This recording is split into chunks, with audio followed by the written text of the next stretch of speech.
வாங்க students கேலரிக்கு tour போகலாமா அப்படின்னு சொல்லி நாங்கள் இந்த அகாடமியை 2025க்கு ஃபேமிலியோடு கிளம்புன இடம் வேறு எங்கேயும் இல்லை, நம்ம கொடைக்கானல் தாங்க.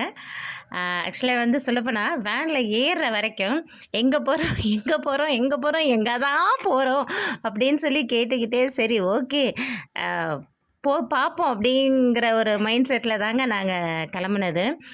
பசங்கள்லாம் மெயினாக சொல்லிட்டாங்க, எங்களுக்கு அருவி வேணும், நாங்கள் குளிக்கணும், குளிச்சுட்டு தான் வேறு எதாக இருந்தாலும் அப்படின்னு சொல்லிட்டாங்க. ஸோ பிளானை எப்படின்னு யோசித்து ஓகே போகும்போது கீழே வந்து கும்பக்கரையில் குளிச்சுட்டு மேலே கொடைக்கானலுக்கு போகலாம் அப்படின்னு சொல்லிட்டு எப்போ ஒரு ஏர்லி மார்னிங் ஒரு 5-6 o'clock பிளான் பண்ணி அந்த இது சுச்சுவேஷனை கொண்டு வந்தோம். அப்புறம் பசங்க எல்லாம் அருவியில் குளித்து நல்லா என்ஜாய் பண்ணோம். தண்ணி கம்மியாக இருந்தாலும் என்ஜாய்மெண்ட்டுக்கு ஜாஸ்தி தாங்க, பஞ்சமே கிடையாது.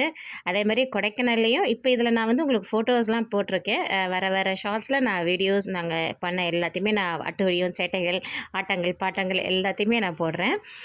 கிளைமேட் பெஸ்ட்டு ப்ளஸ் சரியான கிளைமேட்டுங்க. ஹெவி ரெயின் கிடையாது, வெயில் கிடையாது. நல்ல என்ஜாயபிள், நல்ல ஓவர் குளிரும் இல்லை, நல்ல ஒவ்வொரு இதையுமே வந்து நாங்கள் என்ஜாய் பண்ணுற மாதிரியான கிளைமேட் எங்களுக்கு ரொம்ப ப்ளசண்ட் அண்ட் ஃபேவரபுளாக இருந்துச்சு. எதையுமே விட்டு வைக்கல. அருவியில் குளிக்கிறதா இருக்கட்டும், போட்டிங் போகிறதா இருக்கட்டும், சைட் சீயிங்காக இருக்கட்டும், எல்லாத்தையுமே வந்து நாங்கள் என்ன அந்த 2 days எங்களுக்கு பத்தலை, ஃபாஸ்ட் ஃபார்வர்டில் போன மாதிரி இருந்துச்சு. ஆனால் என்ஜாய் பண்ணோம். தொடர்ந்து வீடியோஸ்க்கு SG வித் பேஸ் சேனலை சப்ஸ்கிரைப் பண்ணுங்கள், கமெண்ட் பண்ணுங்கள், ஷேர் பண்ணுங்கள், லைக்ஸ் கொடுத்துருங்க.